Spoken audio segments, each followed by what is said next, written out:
निश्चित ही ये सौभाग्यशाली क्षण होते हैं जिस तरह से हमने एक लाइन सुनी होगी, कहते हैं बूंद बूंद से घट भरता है, बूंद बूंद से समुद्र बनता है। बहुत बड़ी बड़ी बातें छोटी छोटी चीजों में हम ये लाइन कहते हैं। उसी प्रकार हम घरों में तो साधना करते हैं, सुबह शाम माँ की साधना करते हैं, अपने इष्ट की साधना करते हैं। जो जिस भी भगवान से जुड़ा हुआ है, जिन्हें अपना आराध्य मानता है, उनकी पूजा करते हैं। लेकिन सबसे बड़ा रहस्य जो गुरुवर ने हमें अवगत कराया कि जब हम समाज हित के लिए कोई कार्य कर रहे होते हैं, समाज कल्याण के लिए भावना लेकर हम जब भी अपने इष्ट की सामूहिक रूप से साधना आराधना करते हैं, तो उसका प्रतिफल कई तीर्थों के प्रतिफल के बराबर बहुत माना जाता है। तो ये छोटे छोटे प्रयास जो भगवती मानव कल्याण संगठन समाज कल्याण की भावना को लेकर, समाज के हित की भावना को लेकर एक साथ हम आप सभी जब बैठकर माता आदि शक्ति जगतजननी जगदम्बा की साधना कर रहे होते हैं, तो उसका पूर्णता का आशीर्वाद गुरुवर श्री से भी प्राप्त होता है और हमें माता आदि शक्ति जगतजननी जगदम्बा से भी प्राप्त होता है।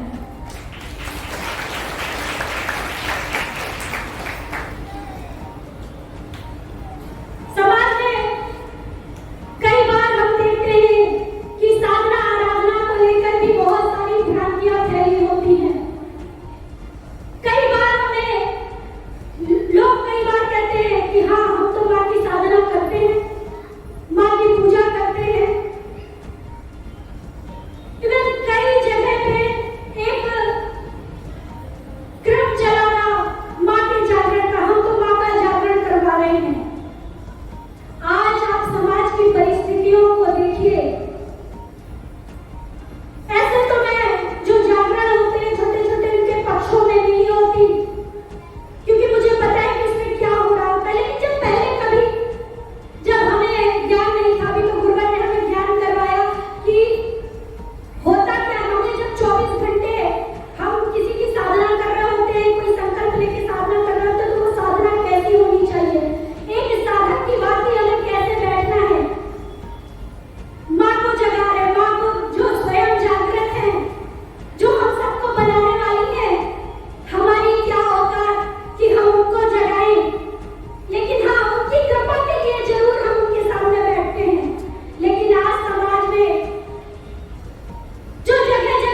पाते। राम ने सीता को देखा, सीता ने राम को देखा, दोनों के नैन मिले, इसी में हम रह जाते। हम ये समझ नहीं पाते कि श्री राम जो पुरुषोत्तम थे, मर्यादा पुरुषोत्तम थे, उन्होंने कैसा जीवन जिया, कैसे कष्टपूर्ण जीवन को जीते हुए भी एक सच्चाई ईमानदारी के रास्ते को जीते रहे। किस तरह उन्होंने अधर्मियों का नाश किया, धर्म की स्थापना की। माता सीता ने कैसा जीवन जिया, उसकी तरफ हम जान ही नहीं पाते। तो हम उन धर्म ग्रंथों का अध्ययन घर पे ही क्यों नहीं कर लेते? कहीं ज्यादा, उससे कहीं ज्यादा आपको ज्ञान होगा। आप उसको पढ़िए, समझिए और देखिए कि कितना अंतर है उसमें और जो हम सच में सच का ज्ञान पढ़ रहे हैं उसमें। और सभी ग्रंथों का गुरुवर ने हमें सार बता दिया। उस सार में हमें चलना है कि सभी ग्रंथ, सभी धर्म हमें यह सिखाते हैं कि हमें परोपकार के लिए जीवन जीना है, हमें परमार्थ के लिए जीवन जीना है, हमें स्वार्थ के लिए जीवन नहीं जीना है। अंत में एक बात और कहना चाहती हूँ कि जिस तरह से समाज के बीच में विकट परिस्थितियां आ रही हैं, मैंने देखा बड़ा विकास भी हो रहा है। जिस रास्ते से काफी साल बाद मेरा आना हुआ, जिस रास्ते में पहले 2 लेन थी, 4 हुई, 6 लेन भी बन गई, बड़ी बड़ी रोडें, बड़ी बड़ी बिल्डिंगों का निर्माण हो रहा है। लेकिन इस बीच में हम भूल जा रहे हैं कि बहुत अच्छी चीज है, मुझे भी बहुत अच्छा लगा कि 8 घंटे का सफर हम 6 घंटे में, 6 घंटे का सफर हम 4 घंटे में तय कर पा रहे हैं। लेकिन इस बीच में हम भूल जा रहे हैं कि हमारे जीवन के लिए जल आवश्यक है, वायु आवश्यक है। और आज अभी कोविड आया था तो सबको बड़ा याद आया, अरे पीपल के नीचे बैठना है, पेड़ खत्म हो रहे, पेड़ लगाना है। लेकिन कोविड जैसे ही क्या सब कुछ भूल गए। आपके यहाँ बड़ी बड़ी रोडों का निर्माण हो रहा है। आप सब अपने क्षेत्रों में प्रयास करें, जिनका गांव में घर है, जिनके घर के बाहर जगह है, वह अपने जगहों पर एक वृक्ष पौधे अवश्य लगाए और मांग भी करें सरकारों से।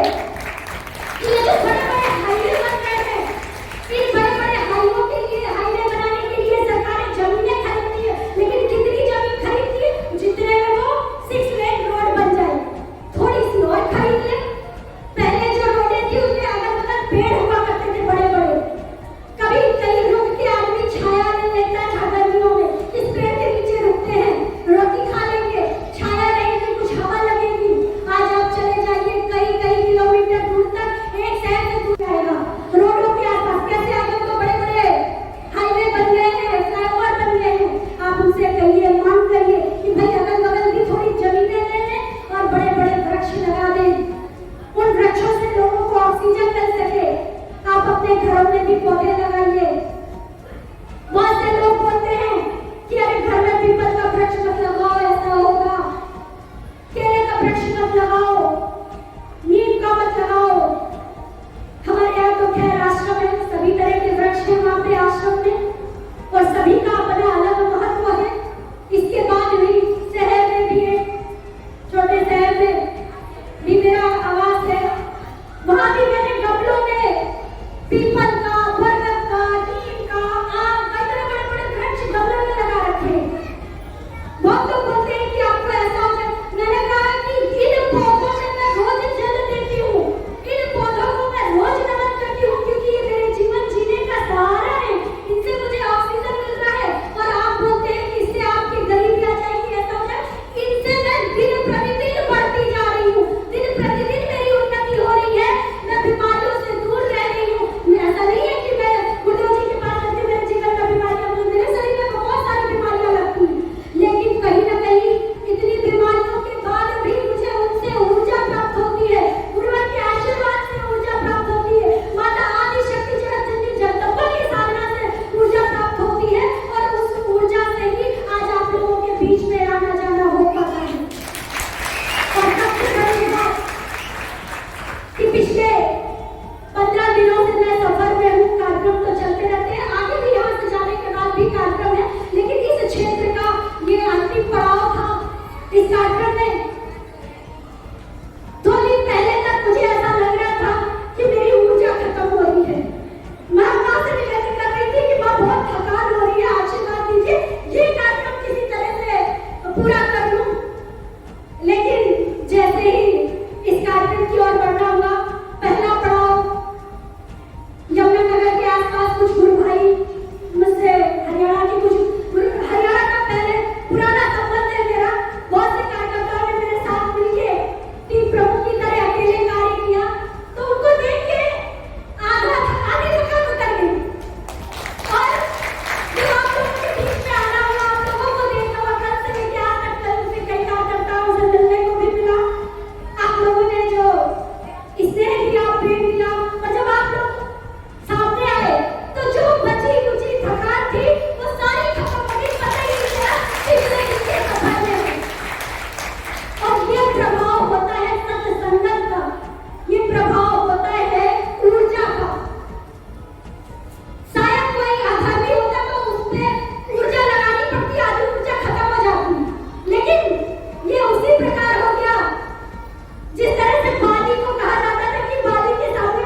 कुछ है, लेकिन समय बहुत सारे लोग बैठे हुए हैं, अन्य धर्म को मानने वाले लोग भी बैठे हुए। सभी से मेरा आग्रह है, अनुरोध है, जहां तक मेरी आवाज आ रही है, आप किसी भी धर्म को मानते हो, किसी भी इष्ट को मानते हो, किसी भी प्रभु की साधना करते हो, सबसे यही कहना है कि सभी धर्म, सभी ग्रंथ, सब हमें एक ही रास्ता बता रहे हैं कि हमें मानवता की सेवा के लिए अपने जीवन को समर्पित करना चाहिए।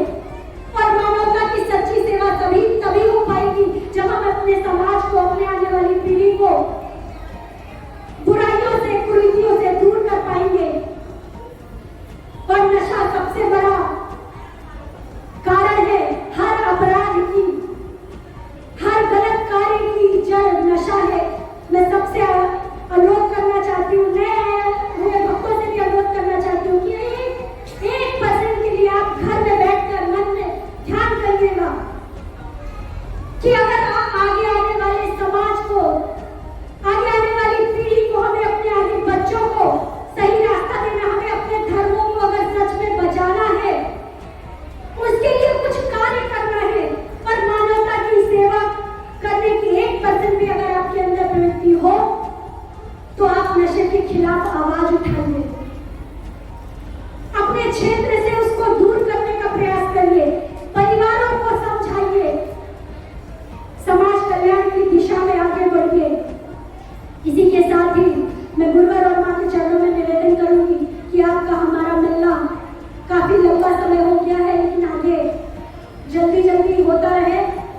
और मैं गुरुवर और मां के चरणों में प्रार्थना की, आप समस्त भाई बहनों के लिए, धर्म प्रेमी जनता के लिए और सभी के लिए मैं मां गुरुवर के चरणों में प्रार्थना करती हूँ कि वह आपके जीवन को मंगलमय करें, कल्याणकारी बनाए, आपका आत्म कल्याण भी करें और साथ में जन कल्याण की दिशा में आगे बढ़ने के लिए अपना आशीर्वाद प्रदान करें। हर पल माता आदिशक्ति जगतजननी जगदम्बा के चरणों में यही प्रार्थना रहती है। साथ में मैं आभारी हूँ और धन्यवाद करना चाहती हूँ यहाँ के मेरे गुरु भाई बहनों ने जो प्रयास किया, जो